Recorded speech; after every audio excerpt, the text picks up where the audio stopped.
Hails, the Luciferian outlaw, Lance Legion Miasmus here once again, and I know in my last video I mentioned, I've got some videos coming up, but I mentioned this movie that I was going to do a review on it and my thoughts on the Batman, and I just walked out of the theater like 5 minutes ago, so I just got through watching it.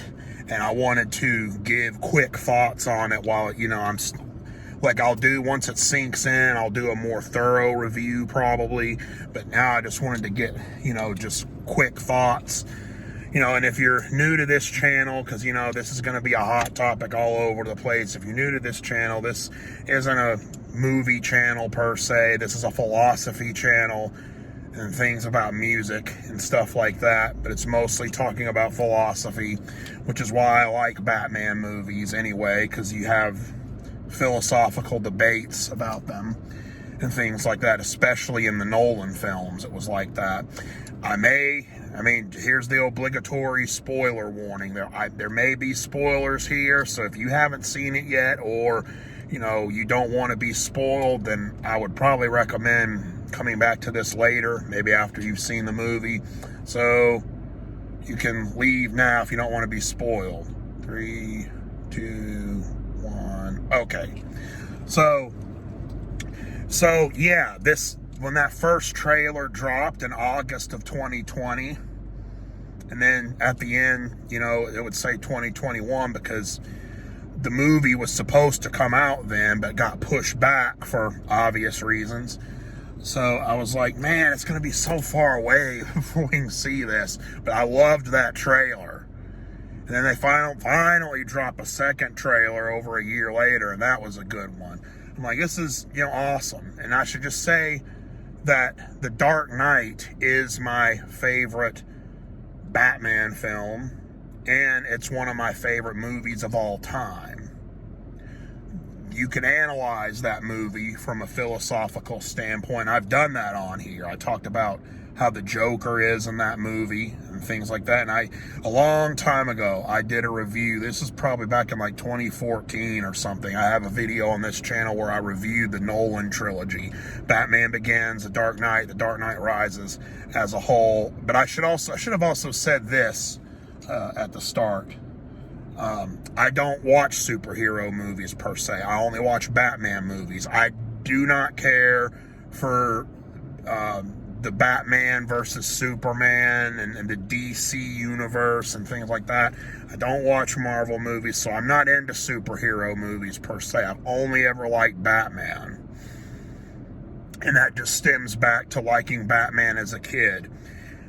In 1989, my parents took me to see the Tim Burton Batman, Michael Keaton and Jack Nicholson, and from then on, I was just a fan for life. And ever since then, I've watched every theatrical Batman movie. I like the Batman animated series and things like that. So I was hyped for this movie. And I'm like, it's here, and I'm just like, wow, time flies. So, But, yeah, going into the movie, that opening scene is awesome. Like, it's the look of the entire film is very, very, well, just to use the word dark. It is dark. Even the lighting itself is dark, but thematically and aesthetically it's dark. It looks like a grim comic book come to life. That's exactly what it looks like. But that opening scene, and again, spoilers, the Riddler, the way that's shot, that's like a horror movie. I was hooked right from that opening shot. Just wow. And then when the Riddler performs his actions, let's just say that, it's like out of a horror movie.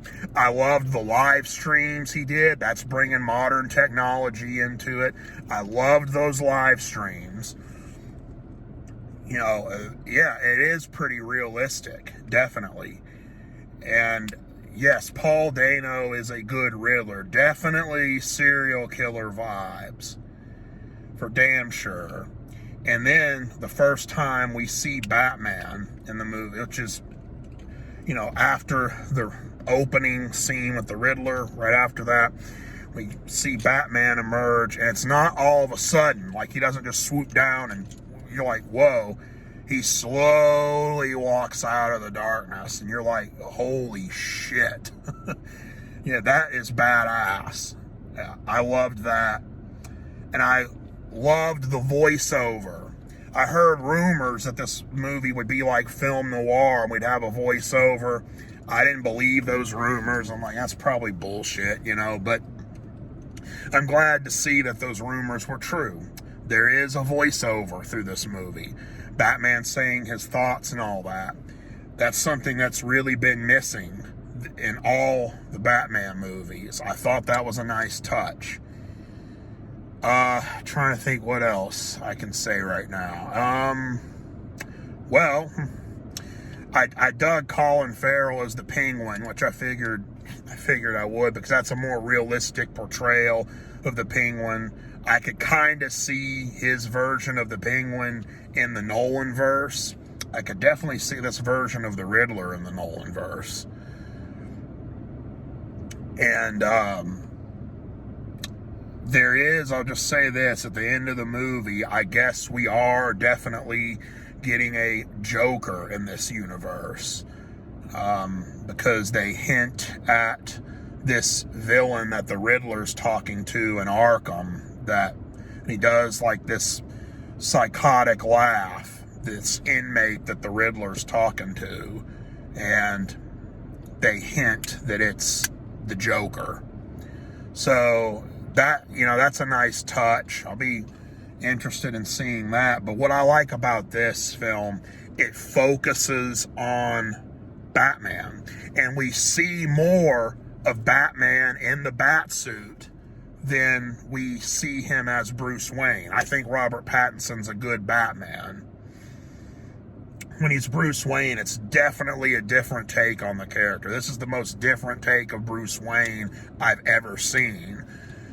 Yeah, he's more brooding. He doesn't care about, like, mingling with the other rich elite and all that. He just wants to be Batman. He actually says that in the movie. He does not care about, you know, trying to socialize, essentially. And that was my complaint about The Dark Knight Rises and that movie. There's not enough Batman. Sure, we get nice, great character moments with Bruce Wayne, but we don't see, like, enough Batman, and he's the title character, you know. But in this film, there's plenty of Batman, and I like this version. He can kick some ass for sure. And I really liked a lot of the scenes, like, of him, like, in disguise when he go around and he changes into the bat suit, you know, even when he's out and about, and you know, like when he sneaks into the Penguin's iceberg lounge and all that kind of stuff. I thought that was cool. And so, yeah, everyone in this film nailed their role, I think. Yes, since I just came out of there, you know, I'm still going over things in my head. So if I'm a little, you know, I'm just trying to just think of other things I can say right now. Like I said, I want to do a more thorough review later. But, no, overall, I'd say I really enjoyed it. I liked it. And it's a dark film for sure. I mean, I like Batman dark. I don't like him goofy. And I don't like other superheroes in it. Like when you start out in Superman, Wonder Woman, The Flash, and I'm not into all that. And I never was into Superman, even as a kid. I mean, it was okay, you know, but I like Batman just standalone. And you have Batman, just his own universe, and that's it. I'm glad we're getting back to that. And this definitely hints at a sequel, you know, at the end. So hopefully this will be a new trilogy. But I love the scenes with the Riddler, and like when Batman and Gordon are trying to solve the mystery and all that clues he leaves behind and things like that. I loved the "I'm vengeance" line that we've seen from the trailer, but watch that scene in context. It's awesome. And at the end, he says, vengeance won't change my past. I have to be something more. Yeah, I mean, not to project my own philosophy onto it, but yeah, even if vengeance is your goal, I would say think of it cosmically rather than just like emotionally. He goes through that journey all through the movie. We see that happening. And like at the end, when basically shit hits the fan, we see Batman slowly becoming more than just like a vigilante and like really a true symbol of like hope to people. There is that going on. So I thought that was cool. So overall, yes, I recommend watching this movie. If you have not, it's cool. We have got a dark Batman back, and we got now a new Batman universe is here. We got more films to look forward to, I'm sure. But yes, I expected the Riddler to be awesome in this, and he is. Yeah, definitely true serial killer stuff. And there's some genuinely unsettling scenes in there with the Riddler. So it's almost like a horror movie in many ways. Or at the very least, it's a dark thriller. But there's horror movie elements there for sure. And I love that. And I love how the story starts on Halloween. And the events of the story last about a week. About the whole the events in the whole film take place over a week, and Batman himself says the dates. Yeah, I think the first entry in the journal at the beginning, he says October 31st, Halloween, and then the his last voiceover says it's November 6th. So yeah, there you go. So yeah, I like it. I'd give it probably 9 out of 10, 9.5 out of 10, something like that. Not lower than a 9. So, good stuff. I'll probably have something more substantial to say about it later, but I just wanted to get my thoughts out there while they were fresh and while I had just walked out of the theater. So, I've got more videos coming up. I will do a video on Cosmic Vengeance soon, and a video on the concept of vigilantism coming soon from a mercenary nihilist perspective. So there you have it. Do what thou wilt shall be the whole of the Luciferian outlaw. Into dark triumph ride, Ave.